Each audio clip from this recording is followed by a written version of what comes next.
ಬಂಧುಗಳೇ, ಇವತ್ತು ಬಹುಜನ್ ಸಮಾಜ್ ಪಕ್ಷದ ರಾಷ್ಟ್ರೀಯ ಅಧ್ಯಕ್ಷರು ಹಾಗೂ ಉತ್ತರ ಪ್ರದೇಶದ 4 ಬಾರಿ ಮುಖ್ಯಮಂತ್ರಿಗಳಾಗಿರ್ತಕ್ಕಂಥ ಅಶಕ್ತ ಸಮಾಜದ ಶಕ್ತಿ ಸ್ವರೂಪವಾಗಿರ್ತಕ್ಕಂಥ ಅಕ್ಕ ಮಾಯಾವತಿಯವರ 69ನೇ ಹುಟ್ಟುಹಬ್ಬವನ್ನು ಇಡೀ ದೇಶದಾದ್ಯಂತ ಇವತ್ತು ಆಚರಣೆ ಮಾಡ್ತಾ ಇದ್ದೀವಿ.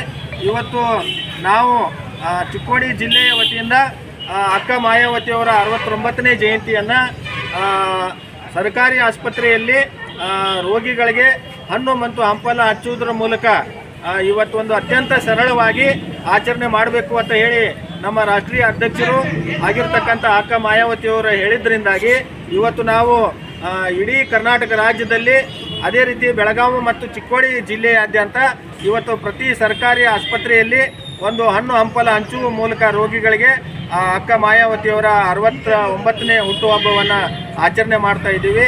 ಅಕ್ಕ ಮಾಯಾವತಿಯವರು ಮುಖ್ಯಮಂತ್ರಿಗಳಾಗಿ ಅನೇಕ ಸಾಮಾಜಿಕ ಕಾರ್ಯಗಳನ್ನು ಇವತ್ತು ಮಾಡಿದ್ದಾರೆ.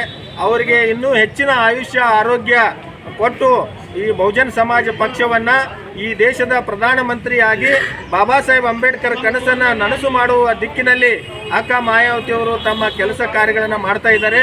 ಅವರಿಗೆ ನಾನು ಚಿಕ್ಕೋಡಿ ಜಿಲ್ಲೆಯ ವತಿಯಿಂದ ಅತ್ಯಂತ ಹಾರ್ದಿಕ ಶುಭಾಶಯಗಳನ್ನು ಕೋರ್ತಾ ಇದ್ದೇನೆ. ಎಲ್ರಿಗೂ ಜೈ ಭೀಮ್. ಇವತ್ತು ಅಕ್ಕ ಮಾಯಾವತಿಯವರ ಹುಟ್ಟಿದ ದಿನವಾದ್ದರಿಂದ ನಾವೆಲ್ಲರೂ ಬಹುಜನ್ ಸಮಾಜ ಪಕ್ಷದ ಕಾರ್ಯಕರ್ತರು ಇಲ್ಲಿ ಸರ್ಕಾರಿ ದವಾಖಾನೆಗೆ ಬಂದು ಅವರ ಹುಟ್ಟುಹಬ್ಬದ ನಿಮಿತ್ತ ರೋಗಿಗಳಿಗೆ ಹಣ್ಣು ಹಂಪಲ ಹಚ್ಚುವುದರ ಮುಖಾಂತರ ಅವರ ಹುಟ್ಟಿದ ದಿನವನ್ನು ಅತಿ ಸರಳವಾಗಿ ಆಚರಿಸಬೇಕು ಅಂಥೇಳಿ ನಾವು ಇಲ್ಲಿ ಬಂದಿದ್ದೀವಿ. ಈ ಮುಖಾಂತರ ಅಕ್ಕ ಮಾಯಾವತಿಯವರಿಗೆ ಹುಟ್ಟುಹಬ್ಬದ ಶುಭಾಶಯಗಳನ್ನು ಹೇಳ್ತಾ ಈ ದೇಶದ ಪ್ರಧಾನಮಂತ್ರಿಯಾಗಿ ನಮ್ಮ ಸಮಾಜವನ್ನು ಸುಧಾರಣೆ ಕರ್ಕೊಂಡು ಹೋಗಿ ಹಾಗೆ ಸಮಾಜಕ್ಕೆ ಒಂದು ಸುಭದ್ರತೆಯನ್ನು ಸಮಾಜದಲ್ಲಿ ಒದಗಿಸಬೇಕು ಅಂತ ಹೇಳಿ ಕೇಳ್ತಾ ವಿಶ್ ಯು ಹ್ಯಾಪಿ ಬರ್ಡೇ.